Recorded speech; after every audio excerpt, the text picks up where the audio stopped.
Hey listeners, it's Paul Andriola here. Why not join our community at Small Cap Discoveries, where we offer our members direct access to some of the best microcap investment opportunities available. Our members are getting access to premium microcap financings, research reports, and direct access to management. Sign up today at www.smallcapdiscoveries.com.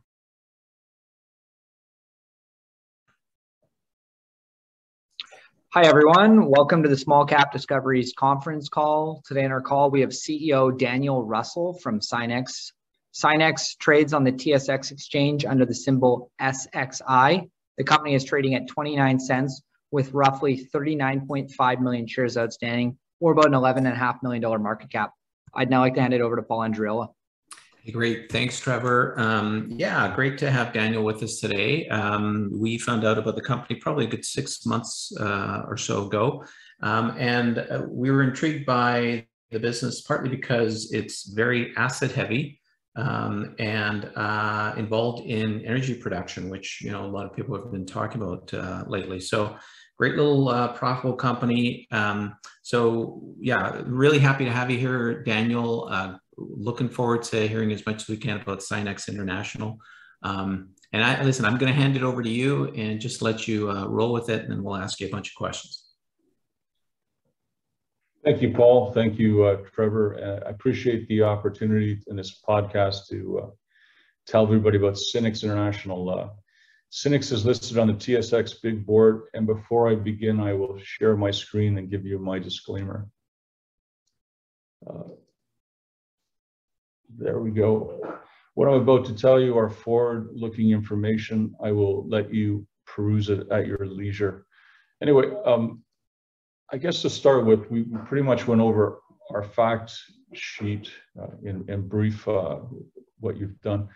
I guess the real question is, why invest in Synex? What is Synex? And as Paul mentioned, it is very asset rich. I think it's an incredible opportunity. It's got a market cap, as you said, of just 11,500,000-ish right now.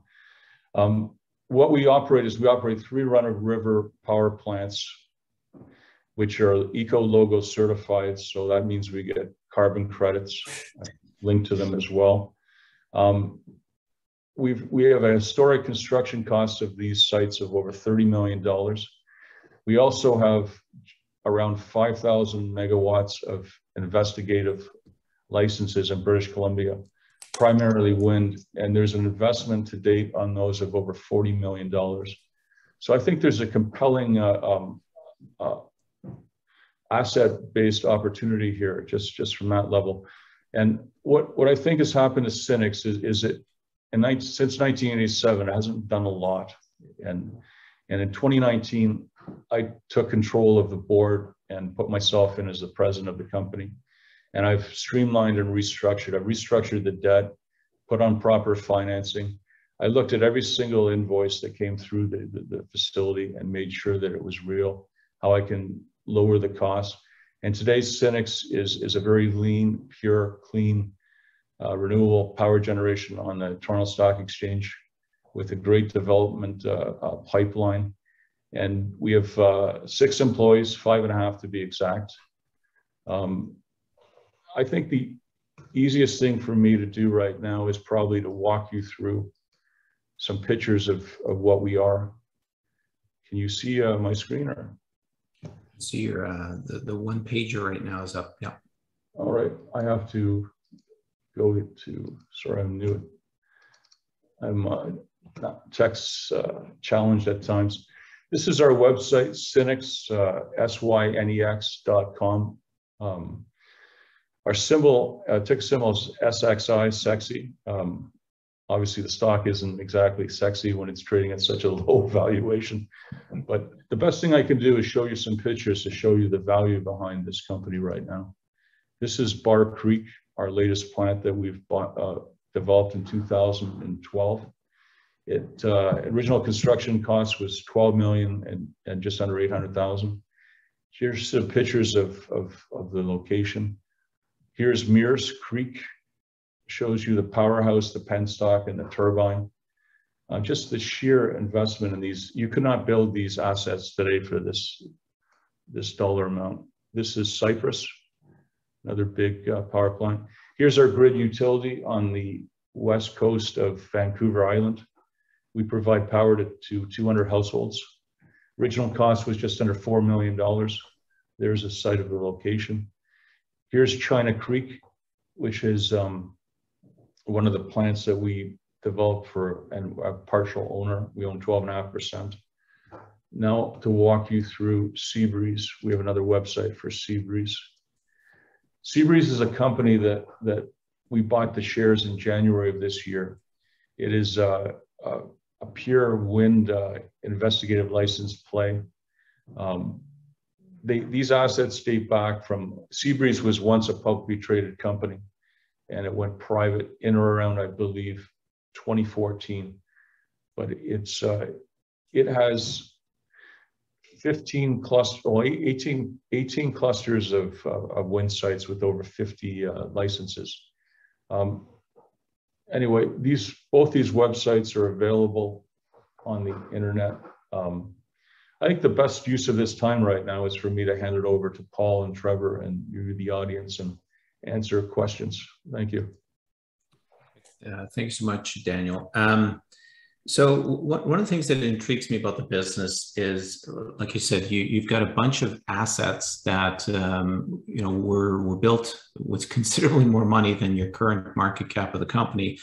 But what I found interesting is sort of the strategy and the potential of these, call them small operations. There's a number of these across the country, and they're kind of all orphaned, so to speak. We had talked about this before, but there is an opportunity to continue to build and sort of own additional facilities like this that are kind of too small for the big players, and on a standalone basis aren't necessarily super viable.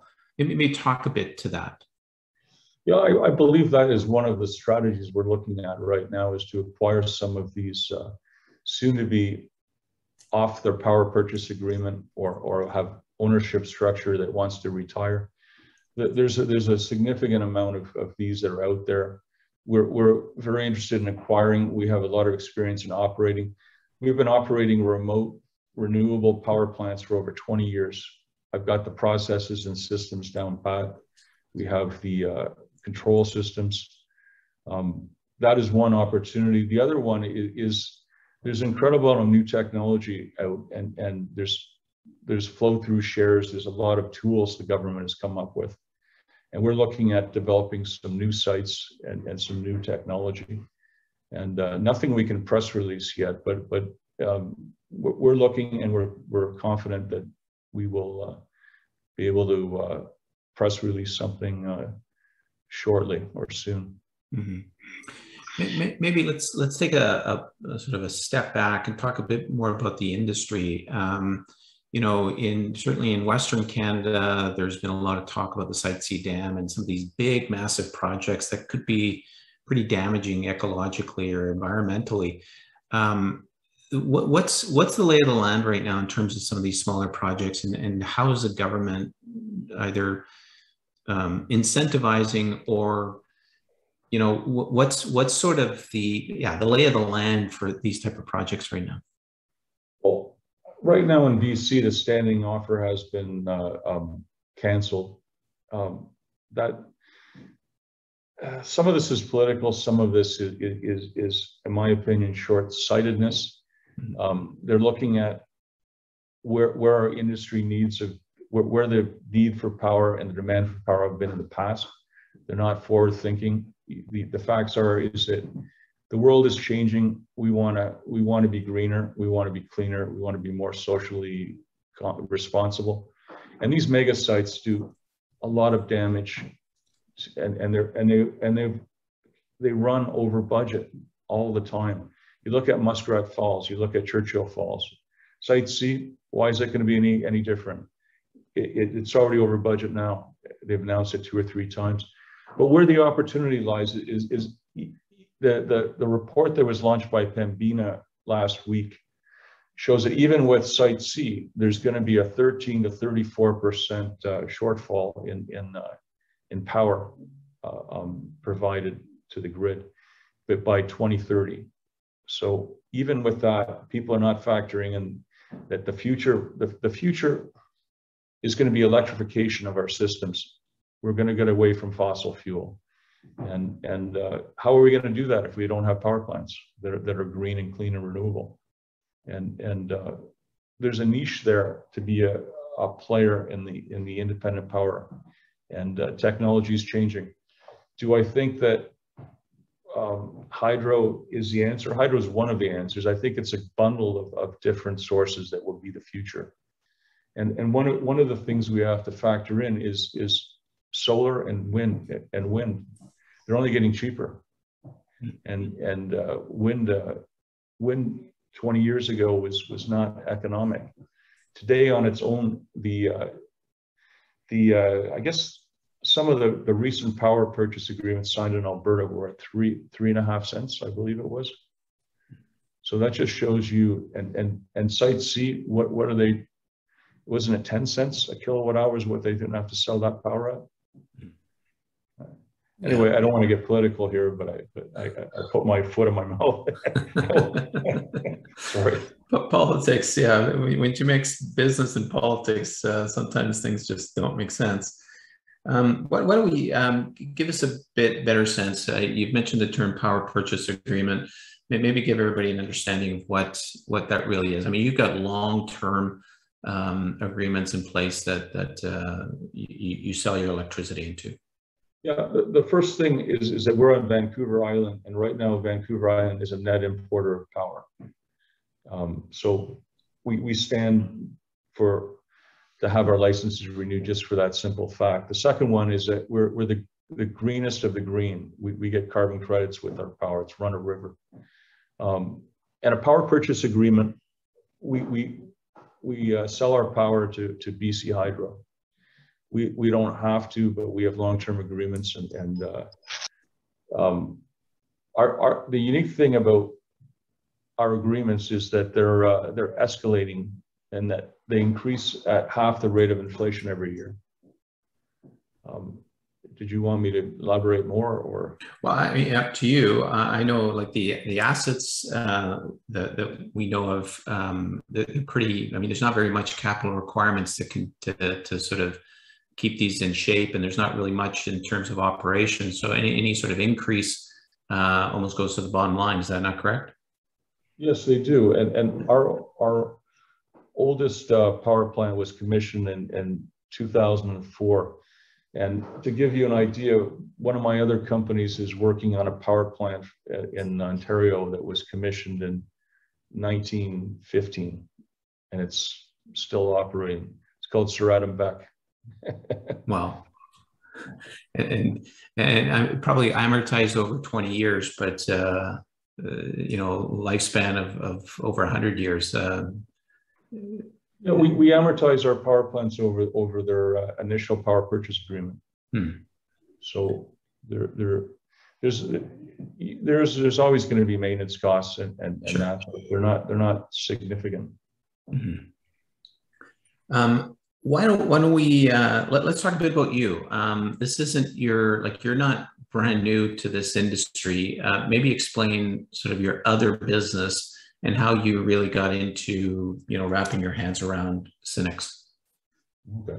Yeah, I started out as a mechanical contractor. Actually, my first company was, I bought a machine shop, and then I implemented CNC equipment, and then I started making bearings, and then I made bearings for different OEMs and primarily the power generation industry in Canada and North America. Then I got into mechanical contracting, owning shipyards, and turning these shipyards into mechanical contractors for power generation. So I'm heavily involved across Canada with 20 locations in the power generation industry. I believe in it. So I understand the industry quite well. Synex, I was a passive investor and sat on the board, and then I ended up buying all the shares. And so at one point, when I had too much, I decided I needed to take control of the company and have it deliver true value to its shareholders. So, and since then, the company's turned profitable. You guys have been turning a profit for quite a while now. oh, okay, well, I'll ask right off the top. I usually ask this a little bit later, but you're a significant insider. What sort of percentage of the business is owned by you or other significant insiders? Well, right now, 59% of the business is owned by insiders. Primarily myself, I own 52%. Okay, so obviously and clearly a vested interest to make sure this works. My interests are 100% aligned with the shareholders.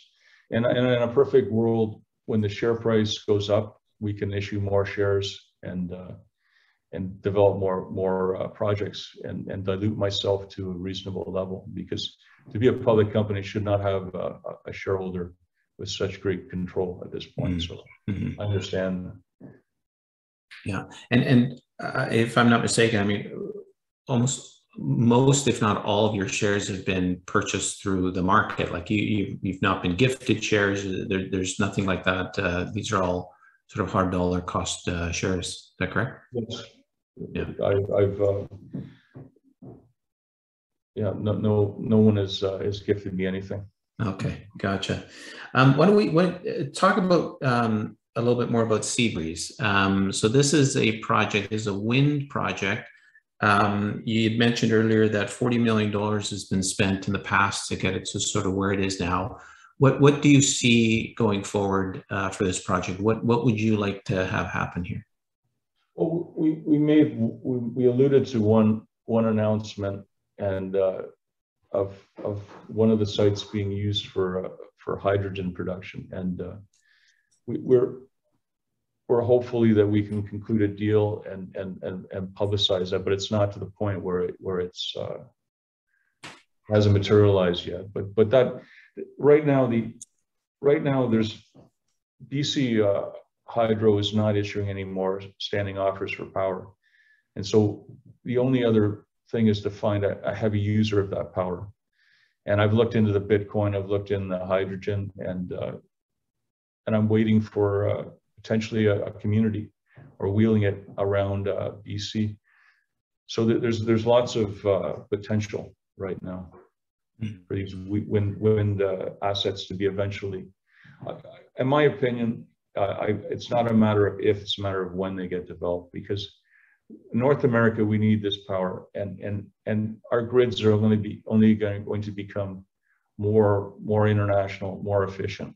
And so the power is going to get to the end user more efficiently over time. And electrification is the wave of the future. Very, very true. Now, one thing I noticed in the last couple of press releases, you've refinanced a number of your projects. Maybe give us a sense of what that does, and it certainly cleans up your balance sheet in terms of short-term liabilities. But maybe let's touch on that a little bit. Well, when I took over the management of Synex, the existing financing was, for lack of a better word, was construction financing. What I've done is I put on proper project financing, and I'm holding these in the proper ownership structure that power plants are held, which is the partnership structure. Mm-hmm. And the financing now is based on the length of the power purchase agreement, which we amortize. So it's linked, and it's linked to our current power purchase agreements so we have more cash flow basically right now and a lower interest rate. Mm-hmm. So theoretically, your expenses have gone down, your interest expense has gone down. So we should see, barring any other expenses, we should see an improvement in financials here because the refinancing of the debt. Yes, there's under IFRS initially you have to expense the financing costs because this is not original financing. Mm-hmm. But long term they will be an increase in cash flow. Mm-hmm. And gotcha. A lowering of the interest expense. Gotcha. I mean, this is a question we always have to ask everybody. COVID, has COVID had any impact on your business? I mean, I don't know how, if it does at all, but and any implications looking forward as far as COVID? Well, I think COVID has affected everyone's business.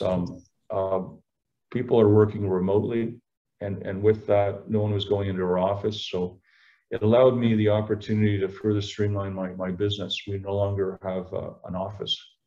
We all work remotely. I work out of one of my private office and where I live in Burlington, Ontario. Weather-wise, I think COVID's affected the weather. I think it's affected everything because of hydrology, and I don't think we can underestimate the effects of COVID, even on getting work done. We couldn't get people to our sites as quickly as possible for repair, but we survived it. Our financials show that it was, and the one thing about it's constant is that power is power, and we're always going to need power, and green power is the future, and that's what we do. Mm-hmm. As an investor, how should we sort of look at the potential growth of the business?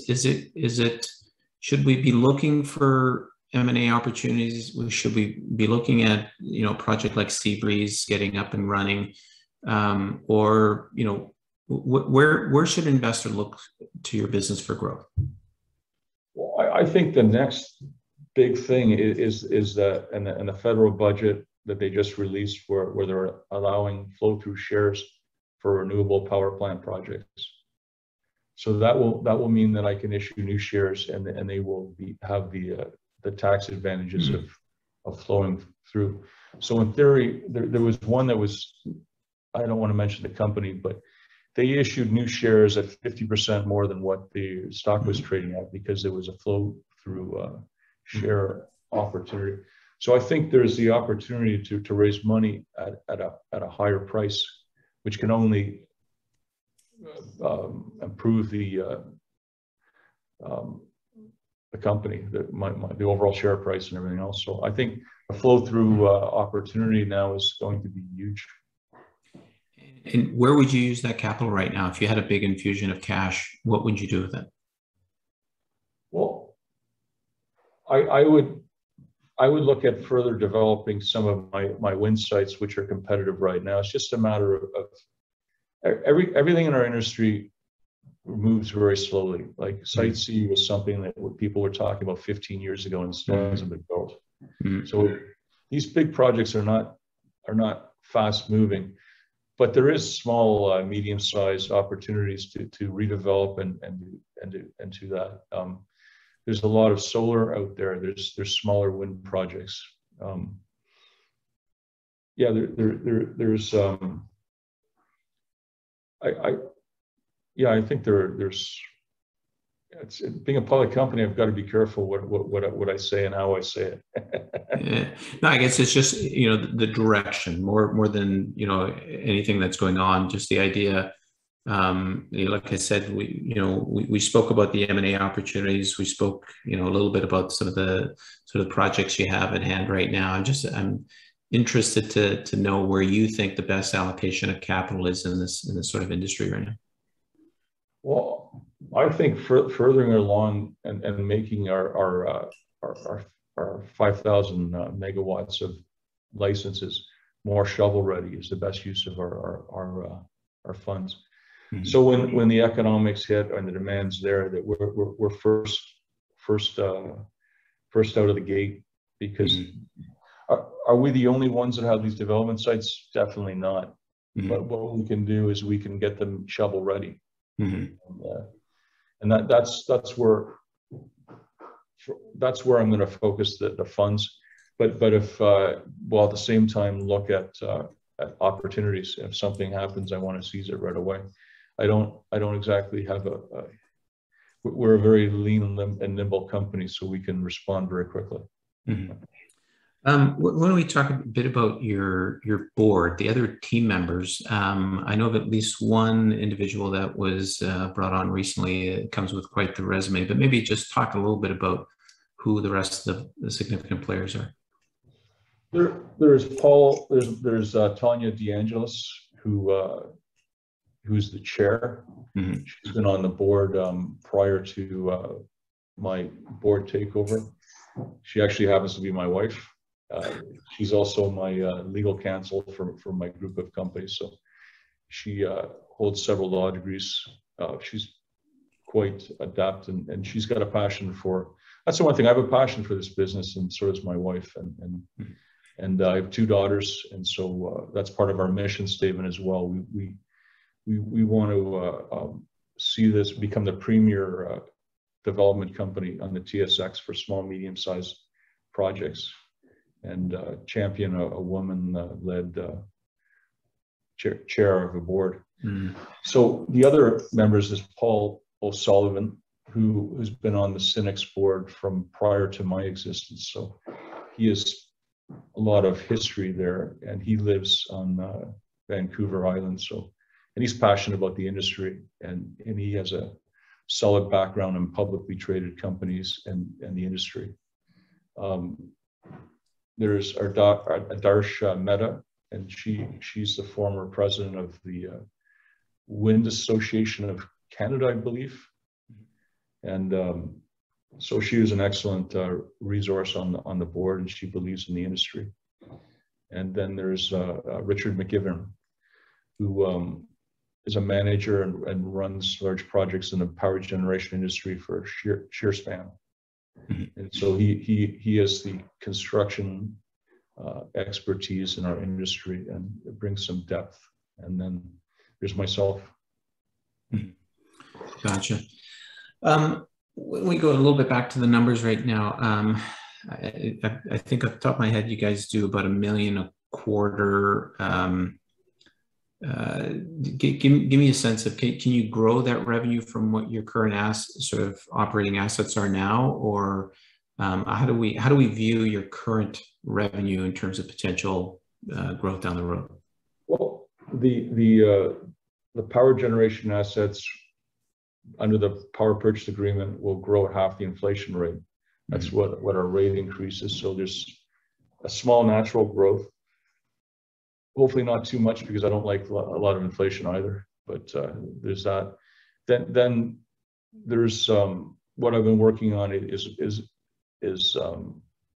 getting rid of our downtime and minimizing that. And so there's operational improvements and improving our skills of our tradesmen to go to the site. So that's happening. And then we're coming off of record low hydrology right now, and we're still producing cash flow. So I guess the question is, are we going to get drier, or are we going to get wetter? And I'm not, in my opinion, I don't think we can get much drier than we are right now. So I think there's that opportunity. Other than that, it's developing assets, or acquiring some of these, as you put it, stranded, small, medium-sized plants that are, some of them are owners that have been owning these for 20, 30 years that are have no succession plan. And then there's big corporations that got into this industry, and these are stranded assets, and they don't have the interest anymore. So there's, I think there's a number. And what attracts me to these small, medium-sized, older assets is that I have the ability to repair, and I understand the cost of repair, because I've been doing this in this industry for 25 years. So I can look at a power plant and have a comfort level of what the operating costs are and should be. Yeah, no, exactly. I think that's a very valuable asset that I don't think is showing up in the balance sheet anywhere. So your experience and capability of running these things, I think, is probably undervalued. Why don't we take a couple questions from some of the listeners? I see some that have been posted here. I mean, we kind of touched on this. How do you see value being created long term? How mispriced are these assets, in your opinion? Maybe give us a little bit more color around that. Well, I kind of like the Visa credit card commercial. I think the company is priceless. I love it. Well, I think just referring back to my fact sheet, which is on the investors highlight, is that we have $30 million of historic construction costs. You couldn't build those assets for $30 million today, and $40 million of development costs on our sites. And so what this means is we were developing sites which we thought would be economical in the early 2000s when wind was a lot more expensive. So if they made sense to develop then, 21 years later, they only make more sense. So there's a compelling opportunity to say that on the top end, our company could be worth well over $70 million.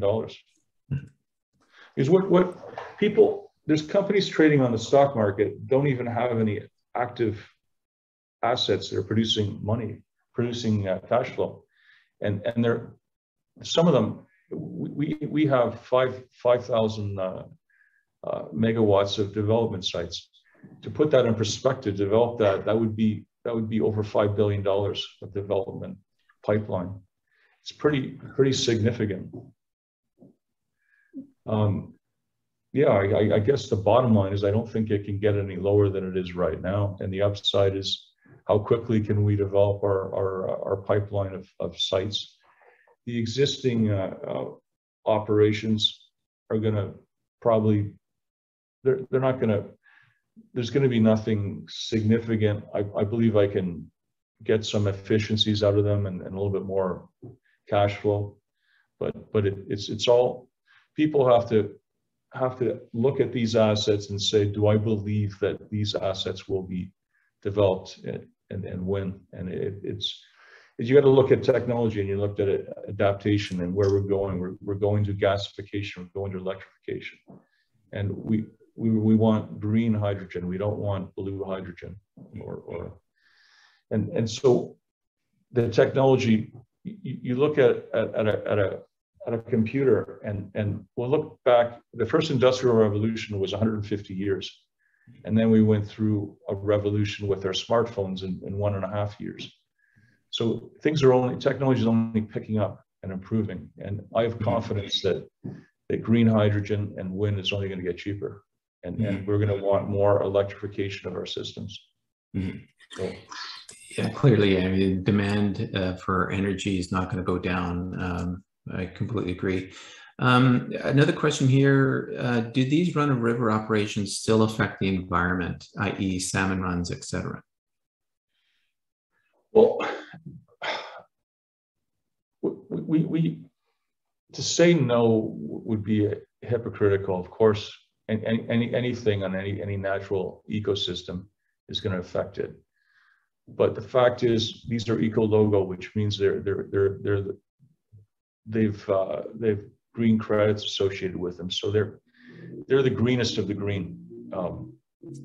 But if the best way for society to get power is to use less of it, and so yeah, yes, any source of power has an economic impact and footprint.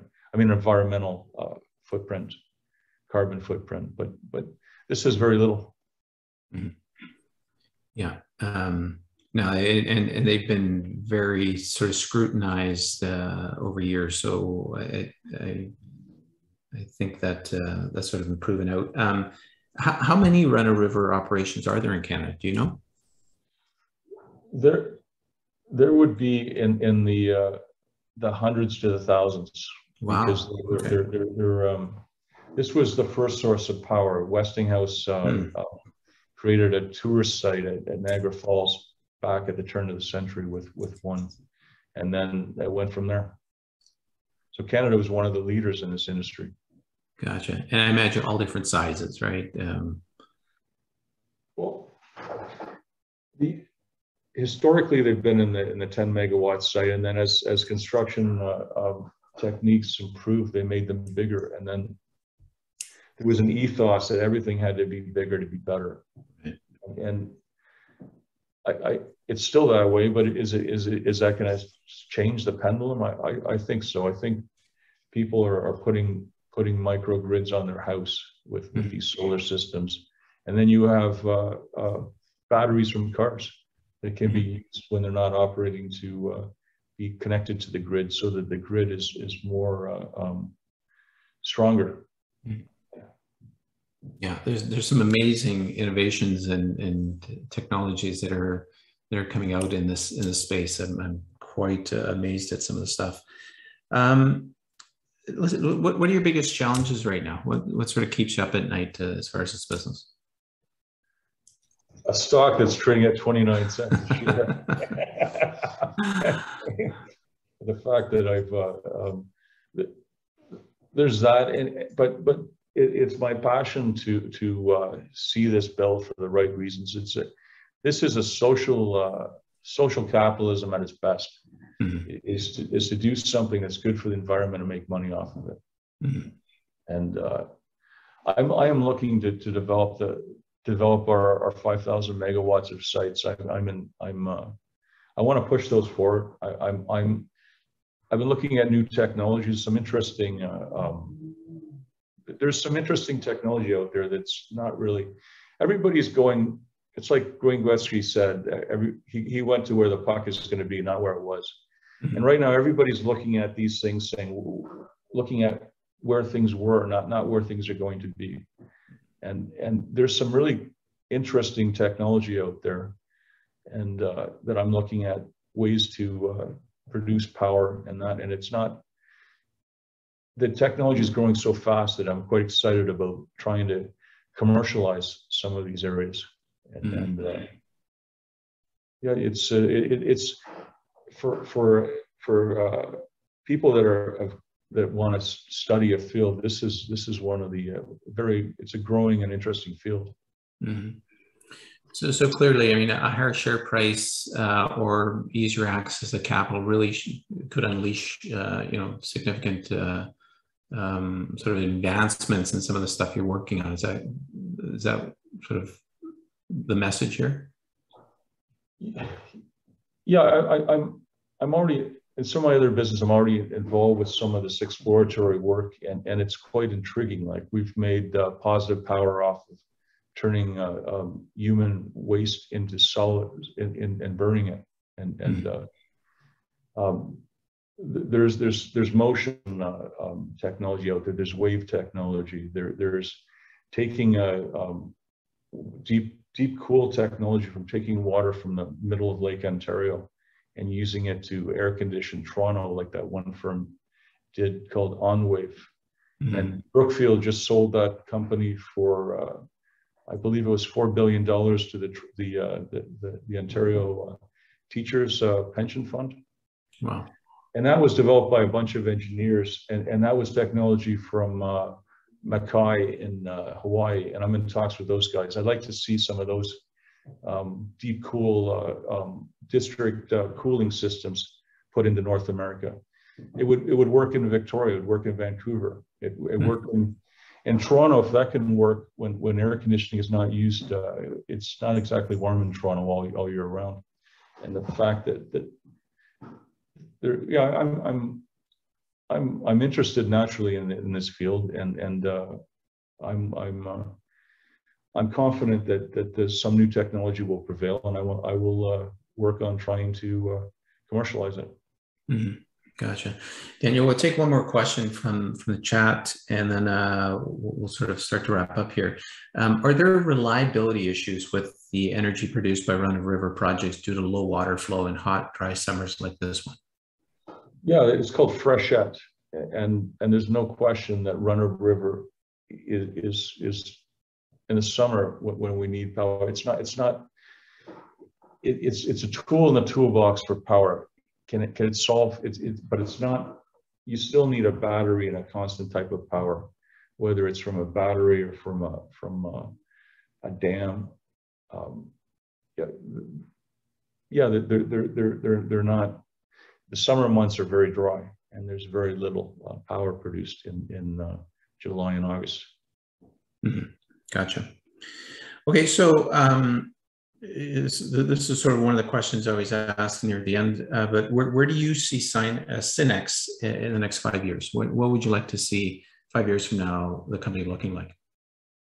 I'd like to see the company significantly bigger, and to get some of our 5,000 megawatts of projects developed. I want to see my shareholders get rewarded for their the ones that have been there long term for their patience, and the new ones for their interest. So I'd like to see the stock materially increase.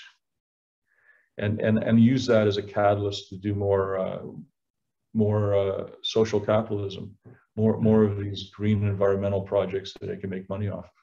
Mm-hmm. Perfect. So, you know, looking out to that kind of length of time, what, you know, as investors, what metrics or catalysts should we pay the most attention to see that you're sort of getting to that 5-year goal? What are the matrix?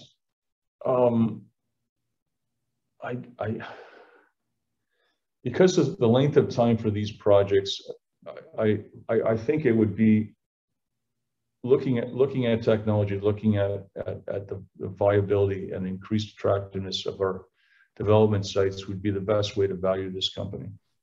Because when you have $5 billion worth of current development and your stock's only trading at 12 million, that is the biggest indicator of true value is what can I do with this iceberg of opportunity, and that is how do I commercialize these sites? How do I quantify them? And that's what I'm working on. Sure, my existing operations will continue to generate positive cash, and I will look for new ones, and that could be a catalyst for significant growth. But as a default mechanism, I will continue on our plotted path of developing out our existing pipeline of assets. So we're a development company with positive cash flow, and we're looking for new opportunities. But if we don't find them, we're just going to develop and get shovel ready what we have, and stay focused at it. Yeah, perfect. Okay, well, listen, I asked a whole bunch of questions. I think we covered a fair bit, but is there any key takeaway you want investors to walk away with today? What message do they really understand about Synex? Synex is an incredible diamond in the rough. It is, and I appreciate everybody's time and interest in this stock, and I welcome them to go to our website and to draw their own conclusions, and hope to see them as shareholders and investors in the company. We're out to do something it's the way of the future, and I'm excited to be a part of it. And I have 2 young daughters, and I want them to look at me in 20, 30 years and say their father did something to make this world a better place. So, and thank you for your time and interest, and thanks, Paul, thanks, Trevor, and thanks for the community. No, thank you. Thank you so much for your time. If somebody does want more information, what's the website address? Synex.com. So it's synex.com. And that will lead you to the Seabreeze website as well, which is seabreeze.com, seabreezewind.com. Yeah. Yeah, it definitely lots of pictures and good sort of media to get a good understanding of some of the projects you have.